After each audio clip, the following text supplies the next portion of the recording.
de ce soir, ce sera, on va dire, le messager et son message. Le messager et son message. Le messager et son message. Le messager et son message. Nous allons prendre Matthieu chapitre 11. Matthieu chapitre 11. Le messager et son message. Au nom de Jésus.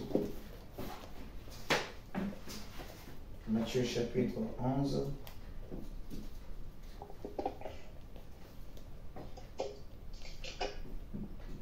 Le messager et son message. Seigneur, merci.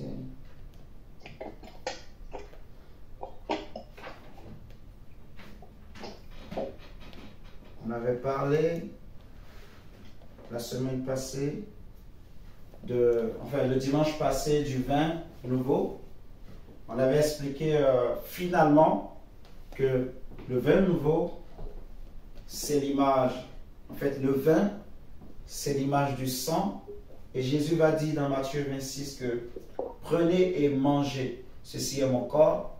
Ensuite, prenez et buvez en parlant du vin, ceci est mon sang. Le sang de la nouvelle alliance. Et on avait dit que le vin, c'est l'image aussi de l'alliance. Et le vin nouveau, en réalité, c'est le sang de Jésus. Et comme Melchisédek était venu pour rencontrer Abraham, il avait apporté le pain et le vin. De même, Jésus est venu avec le pain et le vin.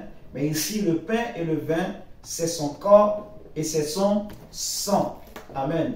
Amen. Et on avait dit que le vin, le vieux vin, le vin ancien, ce vin-là justement amène le péché, amène le mal, ainsi de suite. Mais le vin nouveau est venu pour justement restaurer, pour purifier, pour sanctifier, ainsi de suite. Donc, on a besoin du vin nouveau. Amen. Amen. On a besoin du vin nouveau. Et on va prendre Matthieu chapitre 11. On va parler aujourd'hui de le messager et son message. Matthieu chapitre 11, le verset 7 à 14. La Bible nous dit ceci. Que Jésus soit béni. Matthieu chapitre 11, verset 7 à 14, excusez-moi. Verset 7 à 14. Jésus dit, comme il s'en allait, Jésus se mit à dire à la foule au sujet de Jean, qu'êtes-vous allé voir au désert? Un roseau agité par le vent, mais qu'êtes-vous allé voir? Un homme vêtu d'habits précieux, voici. Ceux qui portent des habits précieux sont dans les maisons des rois. Qu'êtes-vous donc allé voir? Un prophète? Oui, vous dis-je. Et plus qu'un prophète. Mes chers amis, suivons très bien. Nous allons bien comprendre par la grâce de Dieu. Dieu va nous faire du bien encore ce soir. Amen. Amen. Jésus dit au verset 9, qu'est-ce que vous êtes allé voir au désert? Est-ce que c'est un prophète? Lui-même il répond, il va dire oui, effectivement c'est un prophète.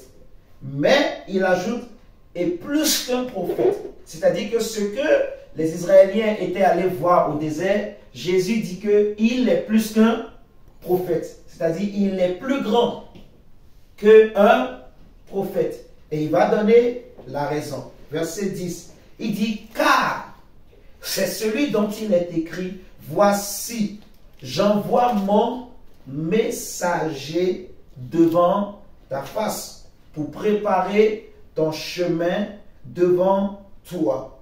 Je vous le dis en vérité, parmi ceux qui sont nés de femmes, il n'en est point paru de plus grand que Jean-Baptiste. Cependant, le plus petit dans le royaume des cieux est plus grand que lui.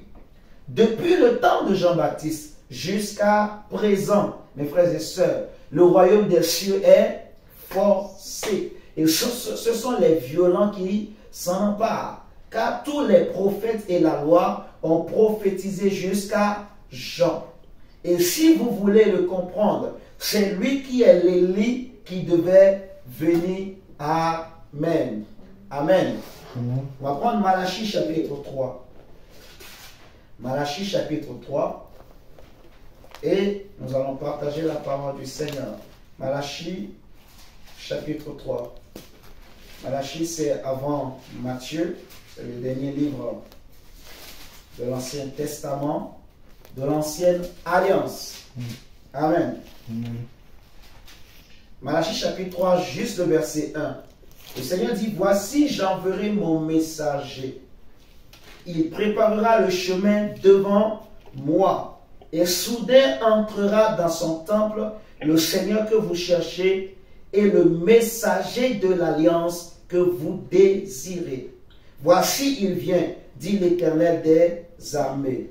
Amen pour la parole du Seigneur. Amen. Jésus dit, ou Dieu dit, par la bouche du prophète Malachie, que j'enverrai mon messager devant moi. Vous voyez? Et il viendra, et soudain entrera après lui le Seigneur l'Éternel. Et aussi paraîtra le messager de la nouvelle alliance. Amen. Amen. Nous voulons parler du messager et de son message. Jésus a dit que le messager est plus grand que le prophète. La question qu'on peut se poser, frères et sœurs, pourquoi Jésus dit que le messager est plus grand qu'un prophète? Parce que ce que Jésus est en train de dire, frères et sœurs, c'est que Jean-Baptiste est plus grand que Élie. Pourtant, la Bible dit qu'il aura l'esprit et la puissance d'Élie. Il est à la fois donc Élie, on l'a lu au verset 14, comme Jésus a dit, vous voyez, mais à cause de, en fait, une autre mission qu'il avait, ça fait qu'il est plus grand qu'un prophète. Vous voyez, Jésus est en train de dire que Jean-Baptiste est plus grand que Moïse. Il est plus grand que Jonas, que tous les grands prophètes que vous avez connus, que nous connaissons. Tout simplement parce que, regardez avec moi, frères et sœurs, un prophète, il va prophétiser, il annonce les choses à venir. Vous voyez? Mais le messager, en fait, il précède en fait le Messie. Jean-Baptiste a été envoyé pour préparer le chemin pour le Seigneur, pour préparer le chemin pour Jésus, le Fils de Dieu. Vous voyez, le prophète annonce des choses, mais le messager ici dont il est question, le messager, il révèle le Fils. Amen. Vous voyez, les prophètes, aucun d'eux ne savait qui était le Messie. Aucun des prophètes ne connaissait qui était le Messie. Amen. Et ce qui a fait que Jésus a dit que Jean-Baptiste est plus grand que tous les prophètes, parce qu'en Israël, frères et sœurs, personne ne pouvait identifier qui était le Messie, qui était le Fils de Dieu, qui était l'envoyé de Dieu. C'était un mystère, c'était quelque chose qui était caché devant tous les hommes, devant tous les anges. Est-ce que vous suivez ce soir? C'était caché. Jésus va dire que personne ne connaît le Fils si ce n'est que le Père et celui à qui le Père le révèle. Donc, il dira même que personne ne connaît le Fils si ce n'est que le Père. Point. Et personne ne connaît le Père si ce n'est que le Fils et celui à qui le Fils révèle. Donc, le Fils lui-même, il n'y a que Dieu qui le connaît. Amen. Je répète, personne ne connaît le Fils si ce n'est le Père. Point. Et personne ne connaît le Père si ce n'est que le Fils et celui à qui le Fils révèle le Père. Donc, personne ne connaissait qui était Christ. Mais celui qui est venu révéler Jésus, c'était Jean-Baptiste. C'est Jean-Baptiste, la Bible nous dit dans Luc chapitre 3, qu'il va recevoir le message de Dieu dans le désert et il va commencer par prêcher le message que Dieu lui a donné. Jean lui-même dira que je ne le connaissais pas. Mais si je suis venu baptiser dans l'eau, c'est afin de le révéler au peuple d'Israël. C'est afin de révéler le Messie. Celui qui l'a envoyé lui a dit, celui sur qui tu verras l'Esprit descendre et s'arrêter, c'est lui qui est le Messie. C'est lui qui est le Fils de Dieu. Amen. Et Jean-Baptiste va dire dans Jean chapitre 1, le verset 29, que voici l'agneau de Dieu qui ôte le péché du monde. Donc Jean-Baptiste est venu révéler le Fils de Dieu aux enfants d'Israël et au monde. Jean-Baptiste est venu révéler le Messie. Vous voyez, frères et sœurs, j'insiste et c'est fort. Parce que beaucoup d'entre nous, en fait, si aujourd'hui, quelqu'un veut être un prophète, si quelqu'un veut être un homme de Dieu, je vais donner un conseil. S'il comprend là où Dieu veut travailler, il faut plutôt chercher à être messager de la nouvelle alliance. Parce que dans Malachie, on a dit, vous allez voir le messager de l'alliance. Mais l'alliance dont il est question, c'est la nouvelle alliance dont on a parlé le dimanche. Le vin nouveau. La nouvelle alliance, c'est le vin nouveau. Je ne sais pas si vous me comprenez ce soir. Parce que dimanche, on avait expliqué que, en fait, finalement, le vin nouveau, mes chers amis, c'est quoi? C'est le sang de Jésus. Amen. Vous voyez, le vin nouveau, c'est le sang de Jésus. Et Jésus dira que c'est le sang de la nouvelle alliance. Donc, vin nouveau égale nouvelle alliance. Amen. Amen. Vin nouveau, c'est nouvelle alliance. Et le messager, en fait, de la nouvelle alliance, c'est le messager, justement, il a un vin en lui, il porte un vin en lui, il apporte un vin nouveau. Il apporte un message nouveau. Il apporte un message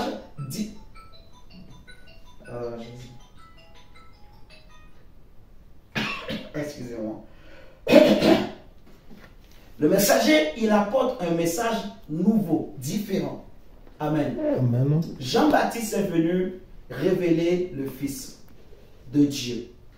La Bible dit que la création entière soupire et attend avec un ardent désir la révélation des fils et des filles de Dieu. Amen. Amen. Donc aujourd'hui, en tant qu'envoyé de Dieu, ce que Dieu nous demande, c'est d'être des messagers et des messagères qui révèlent les fils et les filles du royaume de Dieu. Un prophète aujourd'hui qui n'a pas de message, qui n'a pas le message, ce message dont je suis en train de parler, en fait, il est en train de perdre son temps.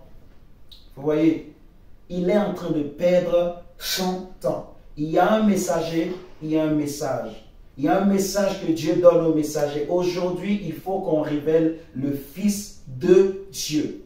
Il faut que, en fait, les messages que tu entends doivent révéler en toi le Fils et la fille de Dieu qui est caché en toi. Amen. Amen. Amen. Amen. Mes chers amis, si nous entendons un message qui ne nous révèle pas le Fils de Dieu, il y a un problème.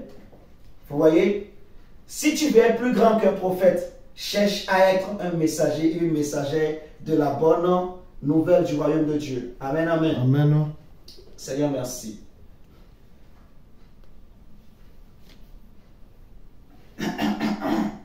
Prenez avec moi Romains 8. Romains chapitre 8.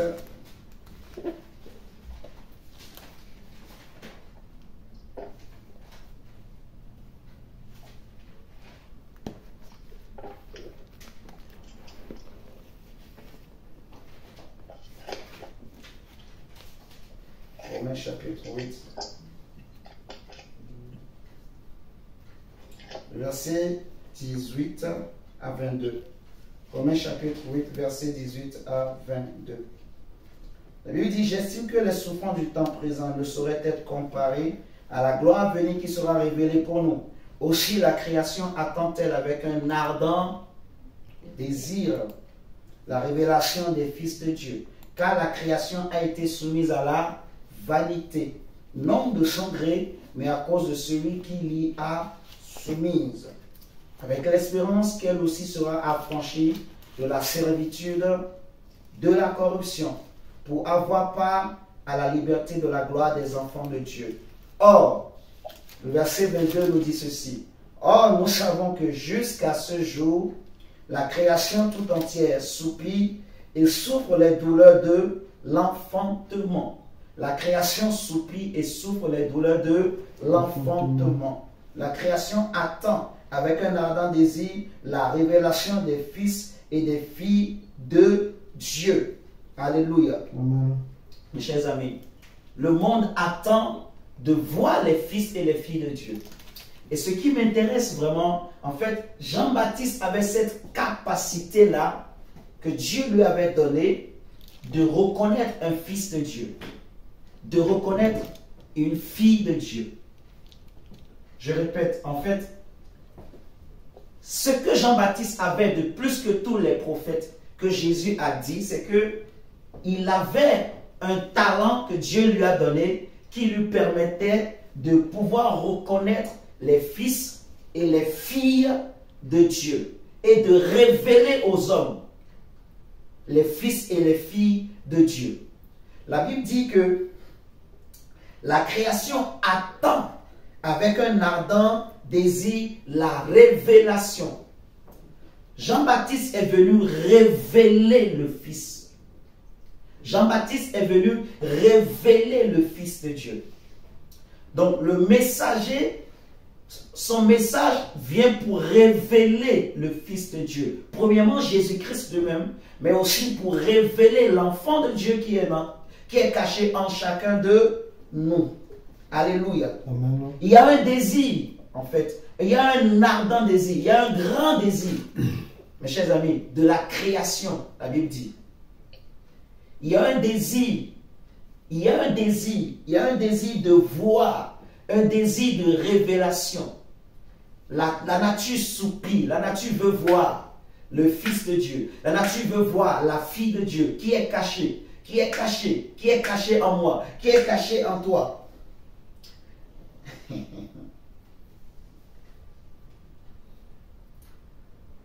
Jean-Baptiste est venu révéler le Messie.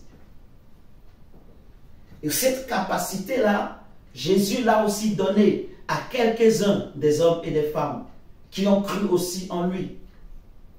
Vous voyez, le Seigneur a doté les hommes et les femmes qui ont cru en Jésus aussi de cette capacité-là, en fait, pour être messagers de la nouvelle alliance en Dieu, en Jésus. Amen. Vous voyez, la Bible dira que, Paul va dire aux Corinthiens que nous sommes des ambassadeurs du royaume de Dieu. Il dit dans Éphésiens chapitre 3, si je ne me trompe pas, en fait, on va prendre, prenons Éphésiens chapitre 3, le verset 9. Ça va être plus simple de lire. Éphésiens 3, verset 9 nous dit ceci. Même à partir du verset 8. À moi qui suis le moindre de tous les saints, cette grâce a été accordée d'annoncer aux païens les richesses incompréhensibles de Christ et de mettre en lumière quelle est la dispensation du mystère caché de tout temps en Dieu qui a créé toutes choses, afin que les dominations et les autorités dans les lieux célestes connaissent aujourd'hui par l'Église la sagesse infiniment variée de Dieu. Vous voyez, selon le dessein éternel qu'il a mis à exécution par Jésus-Christ notre Seigneur. Amen. Donc, il dira que les dominations, les autorités, les puissances, les principautés connaîtront pas l'Église.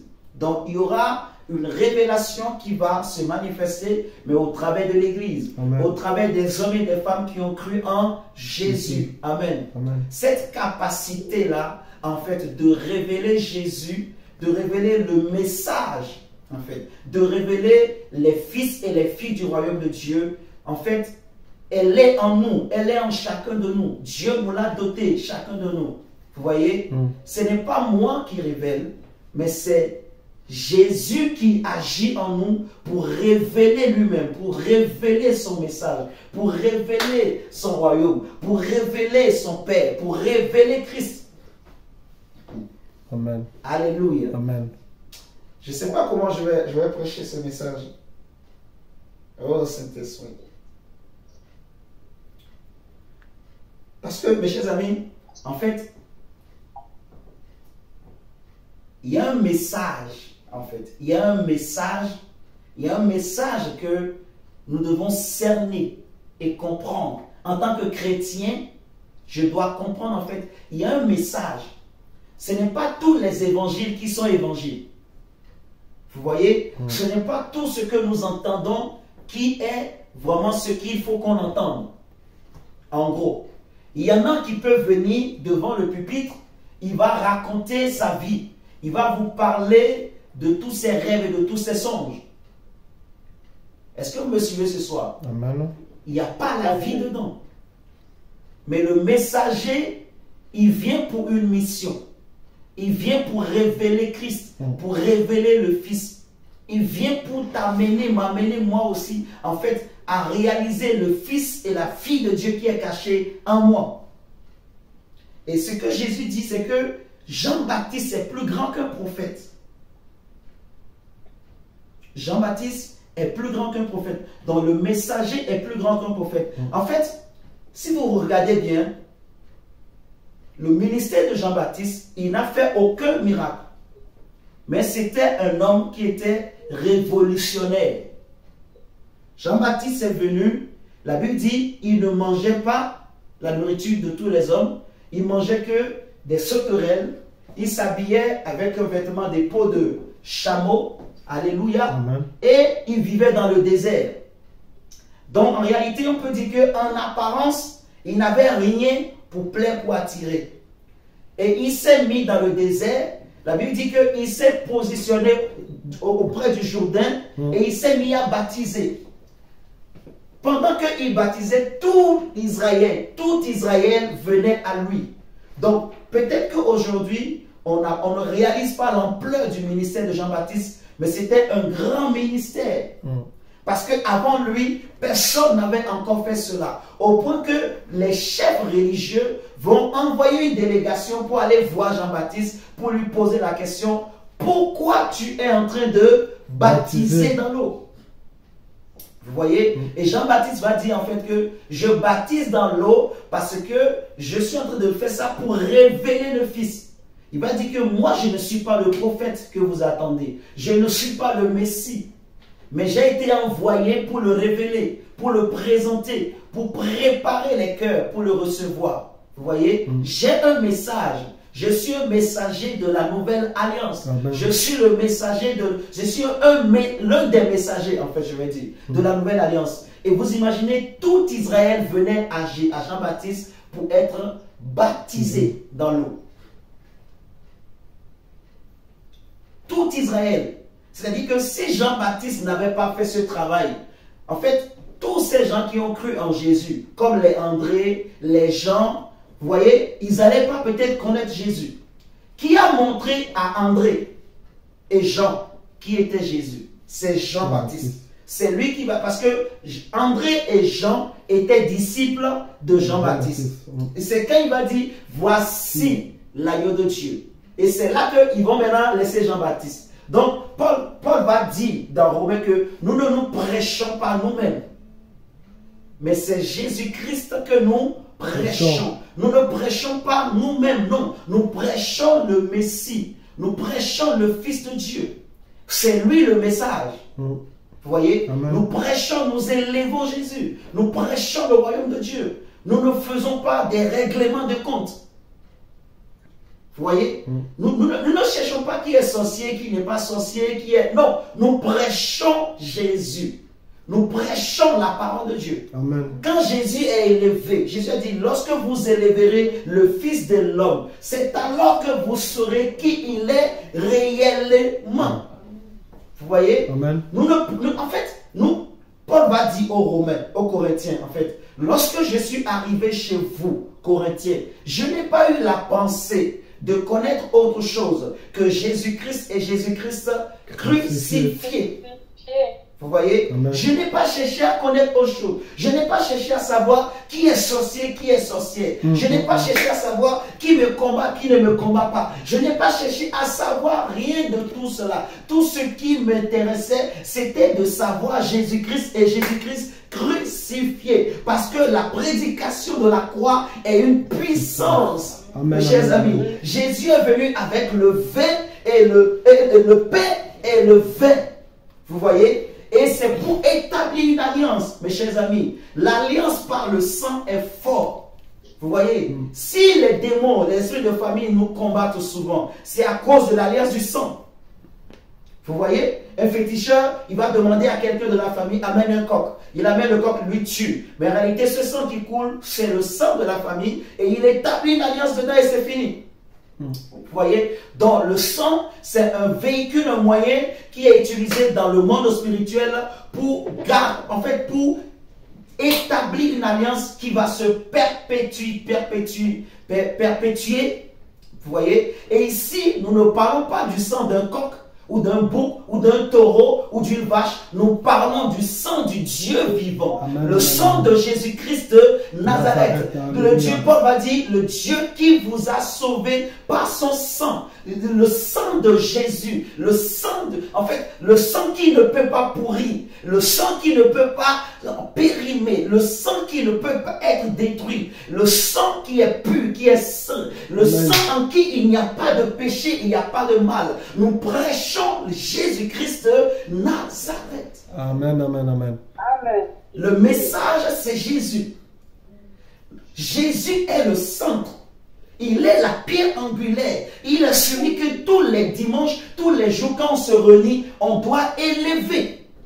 Il ne faut pas que quelqu'un vienne ici pour parler et il commence par raconter tel est sorcier. Non, s'il fait ça, ferme ta Bible, mon frère, ma soeur, sors de cette assemblée. Dieu dit, mon peuple, sortez de Babylone. Amen, amen, amen. C'est Babylone, mes chers amis. Quand nous venons ici, on ne vient pas ici pour raconter, voilà, telle personne est sorcière, je te connais. Non, non, non, ça c'est Babylone. Dieu n'a pas envoyé les messagers pour parler d'eux-mêmes. Là, c'est que tu as peur. Élève Jésus. Amen, amen. Élève le vin nouveau. Élève le vin nouveau. Communique le vin nouveau. Amen, amen, amen, amen. Ah, le vin nouveau, mon diable. Le vin nouveau. Et je disais que Jean-Baptiste était un révolutionnaire. Parce que vous voyez, le message de la Nouvelle Alliance, c'est un message de révolution. C'est un message qui révolutionne les hommes. C'est un message qui révolutionne les familles. C'est un message qui révolutionne une vie. Amen. Amen, amen, amen. Mes chers amis, oui, Jean-Baptiste, il est là. Vous imaginez, c'est un grand ministère. Tout Israël venait auprès de cet homme pour se faire baptiser. Baptiser. Et il ne prêchait pas lui-même. Il n'avait pas peur des pharisiens. Il n'avait pas peur des sadducéens. Il pouvait dire aux chefs religieux, race de vipères. Race de vipères qui vous a appris à fuir la colère à venir.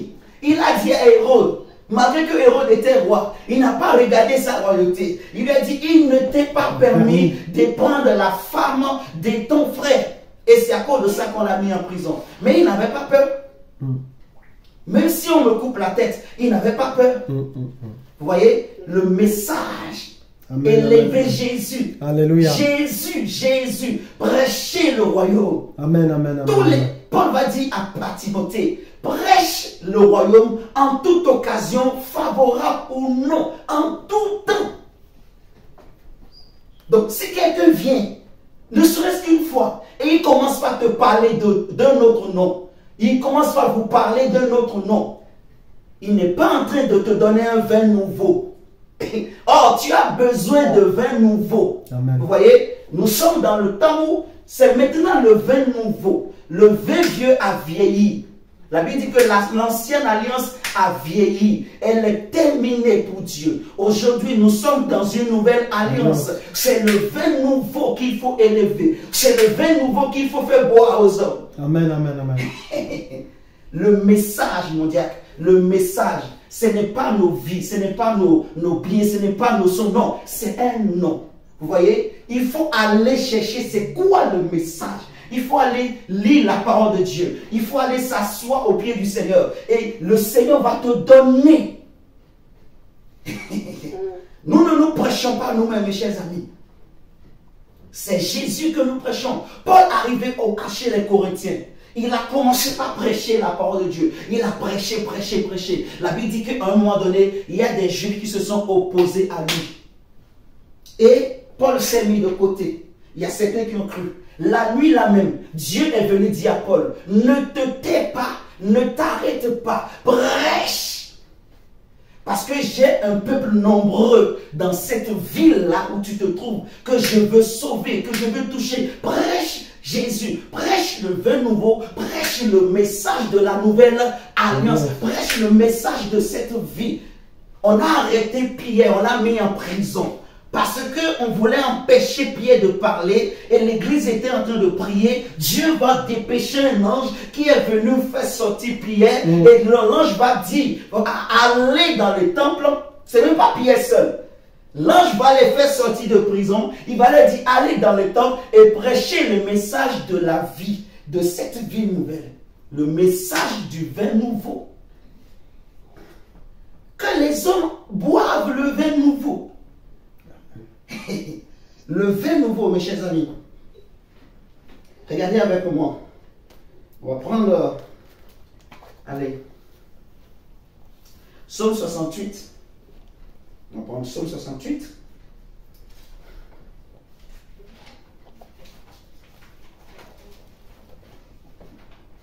Psaume 68.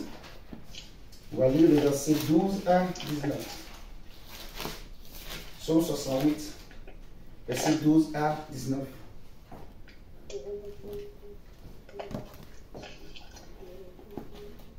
Un message qui va révolutionner les gens. Un message qui va donner du goût aux gens d'aimer Dieu. Le goût d'aller au ciel. Le goût de servir Dieu. Prêchons Jésus. Prêchons le vin nouveau, frères et sœurs. Prêchons le vin nouveau. Psaume 68. Versets 12 à 19.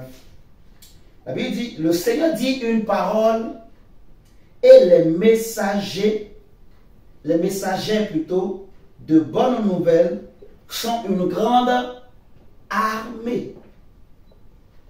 Le Seigneur dit une parole et les messagers de bonnes nouvelles sont une grande armée.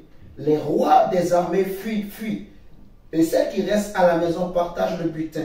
Tandis que vous reposez au milieu des étables, les ailes de la colombe sont couvertes d'argent, et son plumage est d'un jaune d'or. Lorsque le Tout-Puissant dispersa les rois dans le pays, la terre devint blanche comme la neige du Salmon. Montagne de Dieu, montagne de Bazan, montagne aussi nombreuse, montagne de Bazan. Pourquoi montagne aussi nombreuse avez-vous de l'envie contre la montagne que Dieu a voulu pour résidence? L'Éternel n'en fera pas moins sa résidence. Pas moins, sa demeure à perpétuité plutôt. Les chars de l'Éternel se comptent par 20 000, par milliers et par milliers. Le Seigneur dit, le Seigneur est au milieu d'eux, le Sinaï est dans le sanctuaire. Verset 19, tu es monté sur la hauteur, tu as emmené des captifs, tu as pris en don des hommes, les rebelles habiteront aussi près de l'Éternel Dieu. Le verset 12 et le verset 19, c'est surtout ces versets qui nous intéressent. Le verset 12 dit que Dieu dit une parole et les messagers de bonnes nouvelles sont une armée nombreuse. Les messagers, en fait, de ce message de la nouvelle alliance sont une grande armée. Et je vous dis, frères et sœurs, je vous annonce, je vous rappelle, en fait, que nous ne sommes pas seuls. Il y a une armée d'hommes et de femmes qui sont éparpillés dans le monde entier, qui aiment l'évangile, qui aiment la vérité, qui sont en train de prêcher l'évangile, qui se réunissent dans des maisons, qui se réunissent dans des salles, qui sont en train de travailler pour le salut de leurs âmes. Alléluia. Il y a des hommes et des femmes, en fait, qui ont refusé de manger à la table des rois de ce monde, qui ont refusé de se laisser corrompre, qui ont refusé de pactiser avec le diable, qui ont refusé, en fait, de plaire aux hommes, mais qui ont choisi de plaire à Dieu. Alléluia. Nous ne sommes pas seuls. La Bible dit que Dieu dit une parole. Depuis que Jésus a dit cette parole, depuis que Jean-Baptiste a reçu ce message, parce que c'était lui qui devrait faire la brèche. Il est venu, il a fait la brèche, et Jésus, le message, le messager par excellence, le vin nouveau par excellence, l'alliance nouvelle par excellence est venu. Et il a fait ce qu'il avait à faire. Et il est retourné au ciel. Et il a dit aux disciples, allez maintenant au monde, dans le monde entier. Allez prêcher la bonne nouvelle. La Bible dira que même le jour de la Pentecôte, il va leur dire déjà avant de monter que je vous enverrai quelqu'un. Alléluia. Amen. Vous recevrez une puissance. Le Saint-Esprit viendra sur vous pour que vous soyez mes témoins. Et le jour de la Pentecôte, l'Esprit était descendu sur eux. Et depuis ce jour, la bonne nouvelle se répand dans le monde. Ce message se répand. Ce message qui donne du goût. Amen. Ce message qui donne la vie. Ce message qui donne le goût de lire la Bible, frère. Il faut donner du goût aux gens de lire la Bible. Il faut donner du goût aux gens de prier. Il faut donner du goût aux gens de servir Dieu, d'aimer le ciel, frère. Parce que le ciel est beau. Parce que l'évangile est beau. Paul va dire, je n'ai pas honte de l'évangile. Parce que c'est la puissance de Dieu pour le salut de quiconque croit. L'évangile est une puissance. Parce que ce message-là, c'est l'évangile. Et l'évangile est une puissance. L'évangile révèle Jésus. L'évangile élève Jésus. L'évangile amène la gloire de Dieu sur la terre. Là où l'évangile est prêché dans la vérité, les gens se convertissent. Amen. Les gens changent. Les gens sont sauvés. Les gens sont transformés. Les gens ont la paix. Les gens ils ont la vie. Amen. Prêchons Jésus. Prêchons le message. Et Dieu dit, verset 19, on dit que tu es monté sur la hauteur, tu as emmené des captifs. Et ça, c'est dans, et Paul va le répéter dans Éphésiens pour parler des ministères, en fait. Mais moi, aujourd'hui, je ne veux pas parler seulement de ministère. Je veux parler de tout enfant de Dieu, toute personne qui a entendu cette bonne nouvelle, qui a entendu ce message de bonne nouvelle, qui a entendu Jésus. On a parlé des appelés, les appelés de la dernière heure. Et toi et moi, nous sommes ces appelés de la dernière heure. Mais nous sommes appelés pour deux choses. Premièrement, participer à la fête des noces, vous vous rappelez, mais deuxièmement, pour aussi témoigner. Vous voyez? Donc, pour partager ce message autour de nous, partager ce message aux autres, partager que les gens entendent parler, que les gens reçoivent, vous voyez? Amen. Que les gens entendent ce message de la bonne nouvelle. Et je crois que tu fais partie de cette armée-là. Je crois que toi aussi, tu fais partie de cette armée-là. Et au nom de Jésus, je prie au nom du Seigneur Jésus, que le Seigneur nous équipe davantage, que Dieu donne des rouleaux, que Dieu donne cette capacité de révéler Christ. Amen, que amen, lorsque amen. tu prendras la Bible, les choses que tu as souvent comme révélation, c'est encore rien, tu vois. Amen, Là, amen. c'est encore rien. Je prie que Dieu t'amène dans des révélations profondes. Je prie, oh my God. Amen, amen, amen. Ah, mes chers amis. Il y a révélation et révélation. Il y a des révélations ça fait que tu tombes par terre. Il y a des révélations et ça fait que pendant 2 jours, 3 jours, en fait, tu es en joie. Ta tête ne pense qu'à ça. Pendant 1 semaine, même ça ne quitte pas ta tête. Tellement que en fait, la dose est tellement grande. Vous voyez? Et je prie que Dieu amène chacun dans ces niveaux-là. Parce que je crois qu'il y en a parmi nous beaucoup de messagers et des messagers que Dieu lui-même est en train de préparer. Alléluia. Amen, Parce amen, que amen. Dieu m'a donné ce message. Dieu a donné cette grâce. Je crois que parmi nous, il y a des messagers et des messagères que Dieu est en train de remplir, que Dieu est en train d'équiper, que Dieu est en train de préparer, que le Seigneur est en train d'équiper. Oh my God. Amen, amen, amen. Oui, mon frère, ma soeur. Et quand tu vas te mettre à ouvrir ta bouche, les gens ne te reconnaîtront pas. Dieu va t'utiliser. Tu vas prêcher la bonne nouvelle du royaume de Dieu. Amen, amen, Tu amen. vas prêcher, je te dis, mon frère, ma soeur. Seigneur, merci. Seigneur, merci pour ta grâce. Seigneur, merci. On va prendre Matthieu chapitre 7. Prenons Matthieu 7. Matthieu 7.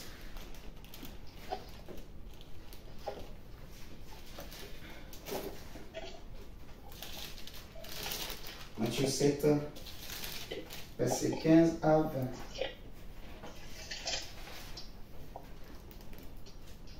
Matthieu 7, 15 à 20.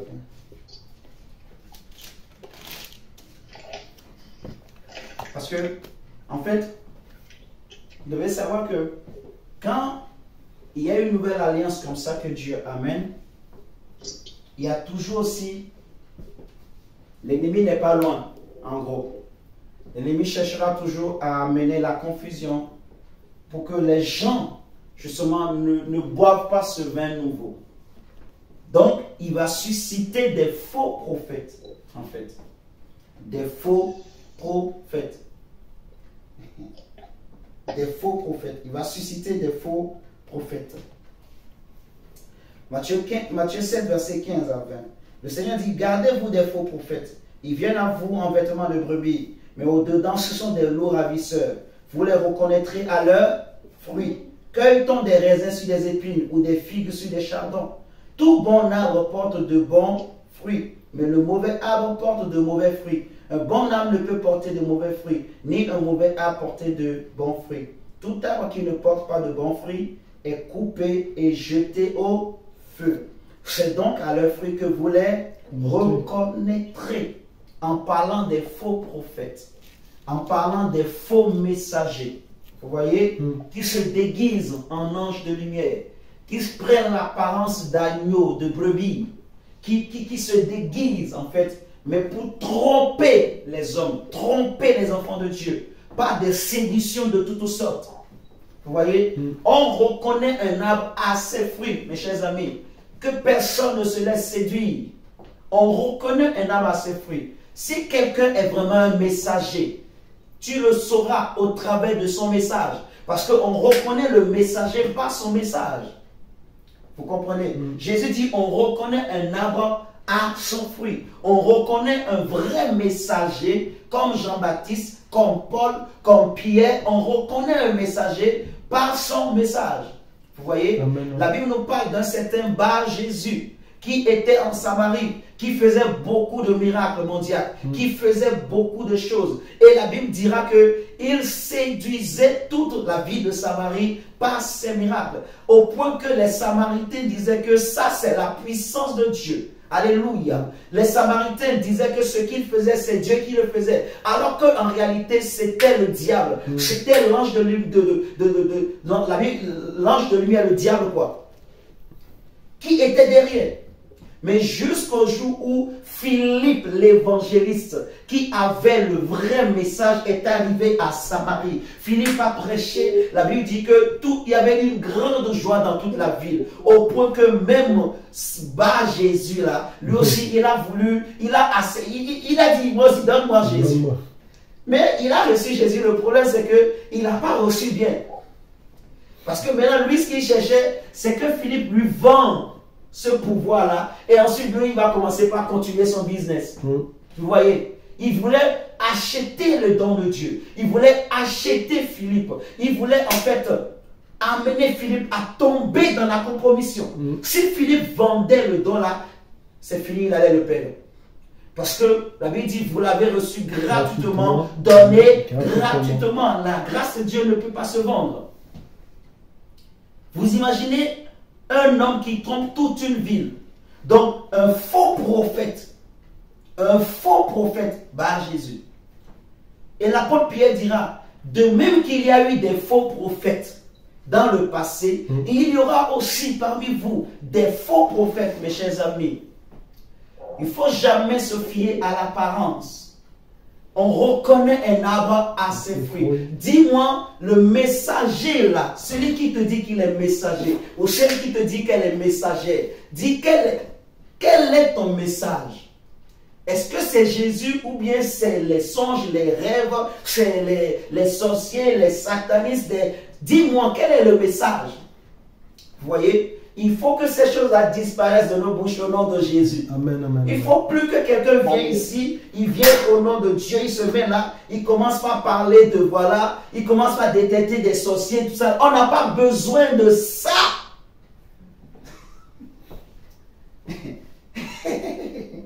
Mes chers amis, c'est la distraction. Vous imaginez quelqu'un, pendant 3 semaines, on ne fait que nous détecter des sorciers partout là. Alors que nous, on a besoin de vin nouveau. Imagine que Jésus venait dans cette période-là. Et qu'il y avait un nouveau qui venait à l'église pour chercher à connaître Jésus. Et que il devrait mourir dans 1 semaine. Donc, à cause de nos propres chairs, lui, il ne va pas reconnaître, il ne va pas connaître Christ. Il va mourir, il va aller en enfer. Vous êtes en train de comprendre ce que je suis en train de dire. Il faut élever Jésus. Les faux prophètes, on reconnaît à leurs fruits. Vous voyez, le message, la qualité du message. En fait, le messager, tu le reconnaîtras par la qualité de son message, par la profondeur de son message, par, en fait, ce que son message dit, ce que son message apporte. Vous voyez? Et le messager, aujourd'hui, en fait, il vient révolutionner les hommes. Comme Jean-Baptiste a fait, comme Jésus a fait par son message. En fait, quand je dis révolutionner, il vient réformer. C'est pour ça que Jean-Baptiste a parlé de repentance. Vous voyez, changement de mentalité, changement de vie, changement de voix, changement de pensée, de façon de voir les choses. Il vient montrer aux hommes que vous êtes en train de mal penser. Dieu n'est pas comme vous pensez. Tu vois, il vient révéler le Messie. Il révèle le Messie par la qualité de ses messages. En fait, il révèle le royaume. Donc, Jésus dit, en fait, gardez-vous. C'est un ordre. Gardez-vous des faux prophètes. Parce que celui qui va te faire perdre, mon cher ami, c'est un faux prophète. Si tu ne fais pas attention, un faux prophète va te faire perdre. Et imaginez combien aujourd'hui, en fait, justement, sont en train de se faire perdre à cause de faux prophètes dans le monde. Il dit, gardez-vous des faux prophètes. Ils viennent à vous en vêtements de brebis, mais au-dedans, ce sont des loups ravisseurs. Le messager et son message. Nous parlons du messager et son message. Le prophète et sa prophétie. Dis-nous quelle est ta prophétie. Dis-nous quel est le message que tu as. Quel est le message que Dieu t'a donné? Prêche-nous le message du royaume. Amen. Vous voyez, on reconnaît un arbre à ses fruits. Aujourd'hui, il y a beaucoup de faux prophètes, mes chers amis. Ils n'ont pas besoin de porter des cornes. Tu vois, ceux qui portent des cornes, on les connaît déjà. Tu vois, mais maintenant, ouvre les yeux. Maintenant, regarde, la Bible dit examinez, examinez. Vous voyez, n'ajoutez pas foi à tout esprit. Mais examinez, discernez pour savoir ce qui est réellement de Dieu. Pourquoi la Bible dit que quelque chose est noir, mais nous voulons dire que non, c'est gris? Les chrétiens sont terribles, hein, mes chers amis. Franchement, les chrétiens sont forts. Non, noir c'est noir, frère. Amen. Et bleu c'est bleu. Blanc c'est blanc. Amen. Quand blanc commence à devenir gris là, ce n'est plus blanc, c'est une autre couleur. Dieu dit soit tu es chaud, soit tu es froid. Tiède là, Dieu ne connaît pas. Tiède, ça peut marcher avec les hommes. Les hommes peuvent accepter tiède. Tu vois, moi je suis tantôt, la nuit je suis pour lui, le jour je suis pour l'autre, la nuit je suis pour Jean-Paul, le jour je suis pour Pierre, tu vois. Non, Dieu n'a pas besoin de ça. Soit tu es blanc, soit tu es noir, soit tu es jaune, soit tu es rouge. Il n'y a pas de gris. Je ne sais pas si vous êtes en train de comprendre. Il n'y a pas de gris. Il n'y a pas de cette couleur-là, grise, tout ça là. Il n'y en a pas dans les choses de Dieu. Soit tu es rouge, soit tu es jaune, soit tu es noir. Il faut avoir une vraie couleur. Tu vois, il faut avoir une vraie position. Il faut, parce que tu as tout ce qu'il faut pour discerner en fait. Ce n'est pas un homme qui m'a sauvé. Ce n'est pas un homme qui est mort à la croix pour moi. Amen. Ce n'est pas un homme qui est venu pour me sauver, me délivrer. Non, mais c'est Jésus-Christ de Nazareth, le Fils de Dieu. Ce n'est pas un homme qui a payé le prix pour ma délivrance. Ce n'est pas un homme qui a payé le prix pour ma justification, frère. Frère, moi je suis arrivé à un niveau, on ne peut plus m'enlever la foi. Peu importe tout ce qu'on peut me faire. On peut me blesser comme il faut. Frère, je n'abandonnerai jamais, jamais personne. Est-ce que vous êtes en train de comprendre?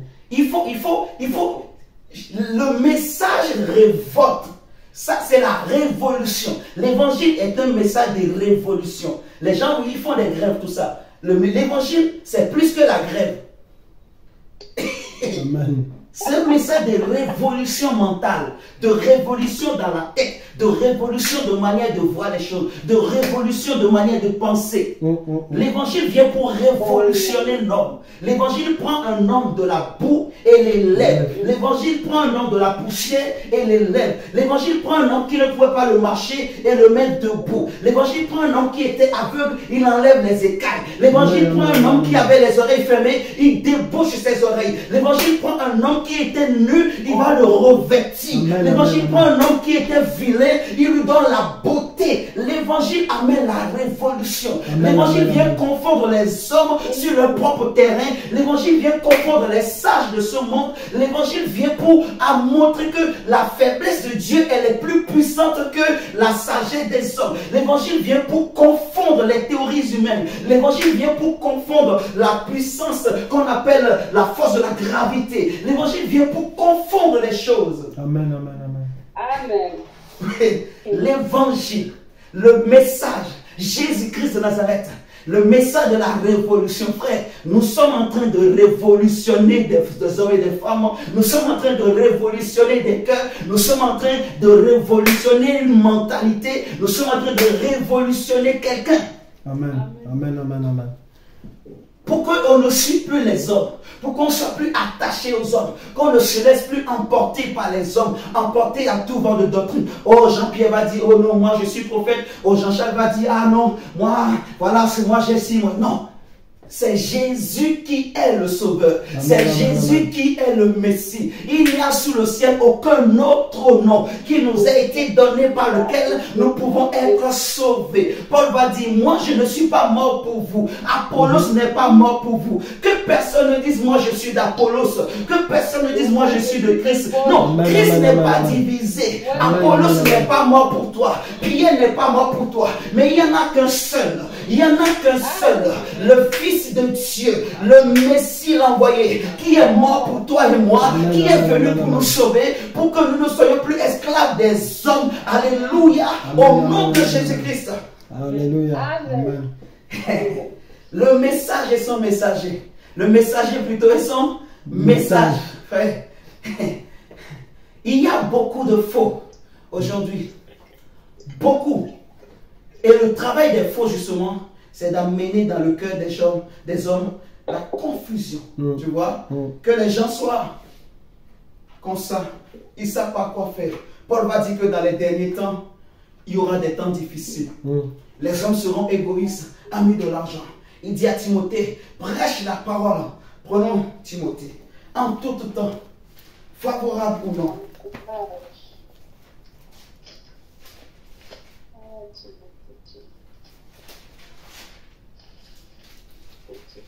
2 Timothée 4. 2 Timothée 4, verset 1.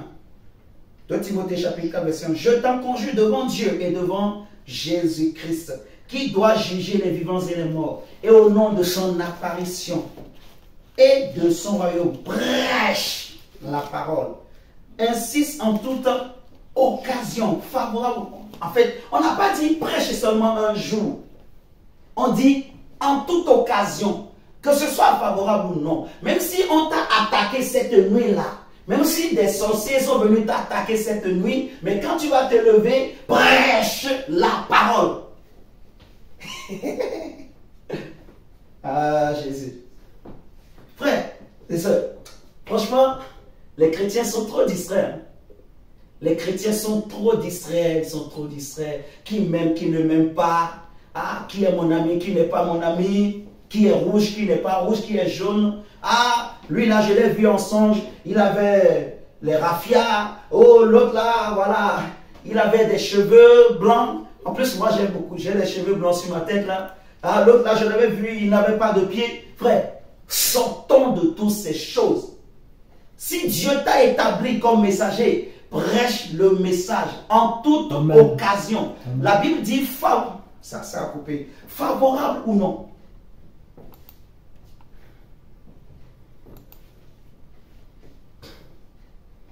Favorable ou non?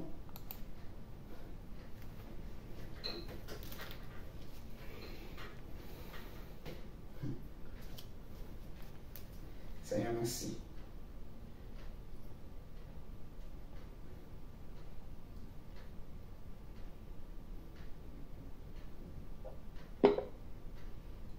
prêche le message en toute occasion, favorable ou non.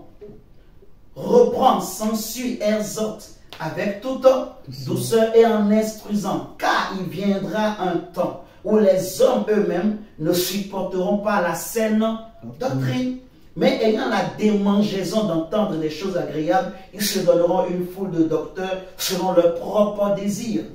Tu vois, détourneront l'oreille de la vérité et se tourneront vers les fables. Mais toi, sois sobre en toutes choses, supporte les souffrances, fais l'œuvre d'un évangéliste, remplis bien ton ministère, mon frère Timothée. Remplis bien ton ministère, mon frère, ma soeur. Remplis le ministère que Dieu t'a donné. Remplis. Souviens-toi d'où Dieu t'a pris. Souviens-toi que ce n'est pas un homme qui t'a touché, mais c'est Jésus. Même si tu as cru en Jésus au travers d'un homme, mais ce n'est pas cet homme. Tu n'as pas cru en lui. Tu as cru au nom qu'il t'a donné, au nom qu'il t'a présenté. Tu as cru en Jésus. Cherche maintenant à t'attacher à ce Jésus. Cherche maintenant à le connaître. Alléluia. Amen. Parce que Jésus est venu avec un vin nouveau. J'insiste. Le vin nouveau. Le vin nouveau. Amen, amen, amen. Le vin nouveau, mes chers amis. Le message nouveau. Le message de la nouvelle alliance. Vous voyez? Le message, l'évangile. La puissance de Dieu qui libère les hommes, qui sauve, qui révolutionne les hommes. La Bible dit que les hommes ne supporteront plus la saine doctrine. Et ils vont se donner eux-mêmes une foule de docteurs, des faux prophètes, pour leur prêcher ce qu'ils veulent entendre. Vous voyez? Mais, par la grâce de Dieu, ne soyons pas de ces gens-là. Vous voyez? Élevons Jésus. Amen. Attachons-nous à Jésus. Soyons des messagers et des messagères de la nouvelle alliance. Amen, amen. Les messagers et messagères. La Bible dit, Dieu dit une parole. Dieu a dit cette parole. Et toi et moi, nous avons entendu. Je crois aussi que tu es cette messagère. Tu es ce messager au nom de Jésus. Amen. Oui, mon frère, ma soeur. Tu es cette messagère. Tu es aussi ce messager. Ce message-là est dans ta bouche. Ce message mondial est dans ta bouche. Tu vas prêcher l'évangile. Amen, amen. Ce message est dans vos bouches, mes frères et sœurs. Ce message est en vous. Dieu est en train de remplir. Dieu est en train de révolutionner votre esprit. Dieu est en train de révolutionner votre âme. Dieu est en train de révolutionner les mentalités. Dieu est en train de briser les forteresses, les hauteurs, ce que les hommes ont élevé pour empêcher de voir Jésus. Jésus est en train de briser cela parce que la Bible dit que l'évangile est simple. Paul dit, si quelqu'un d'autre vient à vous pour vous présenter un autre Jésus, un autre évangile, qu'il soit anathème, parce qu'il n'y a pas un autre Jésus, Amen, il n'y a amen, pas un autre message, amen, amen, il n'y a qu'un seul message, frère. Amen. Il n'y a pas un autre message. C'est les hommes qui ont créé, la Bible dit, ils vont se donner une foule de docteurs, tu vois, qui vont leur prêcher des messages. Donc, les hommes créent des messages que les hommes veulent entendre. Mais Jésus est venu avec un seul message, Amen. le message de la nouvelle alliance. Le message du ciel, l'évangile du royaume de Dieu, qui parle d'un seul nom, qui parle d'une seule personne, qui parle d'une seule autorité, qui parle d'un seul royaume, le royaume du Père, le royaume de Christ, qui parle d'un seul esprit, le Saint-Esprit. Amen, amen, amen. Jésus dit, mes paroles sont esprit et vie. Il dit, ce monde passera. Il dit, le monde passera. La gloire de ce monde passera. Les choses de ce monde passeront. Mais mes paroles ne passeront point. L'évangile ne passera pas, frère. L'évangile auquel tu as cru, la bonne nouvelle auquel tu as cru, mon frère, ne passera pas. Tu vas aller au ciel avec l'évangile. L'évangile va t'amener au ciel. Parce que Jésus ne ment jamais. Parce que Jésus ne trompe jamais. Je veux te dire, je veux te garantir ce soir que tu as entendu le bon message. C'est Jésus qui est sauveur. C'est Jésus qui est Seigneur. Amen, amen, amen. Oui. Le message. Le message. Le message de la nouvelle alliance. Le message est plus grand que le prophète. Que ceux qui veulent être des prophètes, ils restent des prophètes. Alléluia. Amen. Mais je veux te dire, tout messager est d'abord prophète. Tu vois, donc si tu as compris le message, si ton esprit a bien mangé Jésus, tu as bien bu le sang, tu as bu bien le vin que Dieu est en train de te donner, quand tu es bien rempli là, Même si on ne t'appelle pas prophète, mais tu es plus qu'un prophète. Tu es prophète. En fait, on n'a pas, tu vois, les vrais prophètes, on n'a pas besoin de dire qu'ils sont prophètes. Leurs œuvres témoignent qu'ils sont prophètes. Leurs paroles témoignent qu'ils sont prophètes. Amen. Ils sont prophètes de Dieu.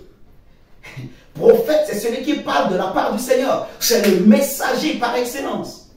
Et Jésus dit, Jean-Baptiste, c'est plus qu'un prophète. Ça m'a révolté, mon frère. Ça m'a révolté, ma soeur.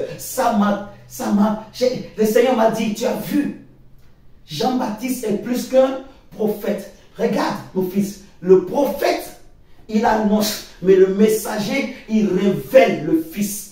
Vous voyez, le messager révèle le Fils. Et le vrai message, le message de la nouvelle alliance, est là pour révéler les fils et les filles de Dieu pour la terre, pour l'humanité, pour l'univers. Alléluia. La Bible dit que la création attend. Donc il faut que l'évangile fasse son travail. Il faut que les dominations connaissent. Dieu n'a pas besoin de beaucoup de choses. Il faut juste un cœur qui croit. Il faut une personne qui a compris. Il faut une personne qui est révolutionnée dans sa tête. Il faut une personne qui est révolutionnée dans son esprit. Amen, amen, amen. Et Dieu, il a commencé la révolution. Dieu a commencé la révolution en nous. Jésus a commencé le Saint-Esprit. Frère, nous allons monter au nom de Jésus. Amen. La révolution spirituelle. La révolution spirituelle. La révolution divine. La révolution divine. Je n'accepterai plus n'importe quoi. Je ne croirai plus à n'importe quoi. Ben oui. Que personne ne te trompe par son titre. Que personne ne t'impressionne par son titre. Que personne ne t'impressionne par ses œuvres, ses réalisations. Ça ne sauve pas. Amen. Ok. On est arrivé à l'heure. On va disons Seigneur, Seigneur, moi je suis messager. Je suis messagère. Donne-moi le message. Révolutionne-moi, Saint-Esprit. Révolutionne-moi, Saint-Esprit. Au nom de Jésus. Faisons cette petite prière à Dieu. Et on va s'arrêter là, au nom de Jésus. Élevons la voix et prions. Seigneur, merci pour ta grâce. Saint-Esprit, moi-même personnellement, je vais être révolu.